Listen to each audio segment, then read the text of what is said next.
Wayanad Omassery urban cooperative society ഭരണം പിടിച്ചെടുത്ത് BJP. 11 സീറ്റിൽ 10 സീറ്റിലും ബി.ജെ.പി. വിജയിച്ചു.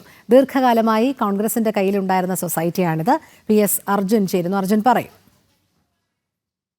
ഓമശ്ശേരിയിലാണ് ഇത്തരത്തിൽ കോഓപ്പറേറ്റീവ് അർബൻ സൊസൈറ്റിയിൽ ബി.ജെ.പി. മിന്നും വിജയം നേടിയത്. അതായത് 2 പതിറ്റാണ്ടോളം കോൺഗ്രസിന്റെ കയ്യിലുണ്ടായിരുന്ന സൊസൈറ്റിയാണിത്. അതിനുശേഷമാണ് ഇപ്പോൾ ബി.ജെ.പി. ഇവിടെ 11ൽ 10 സീറ്റും പിടിച്ചെടുത്തത്.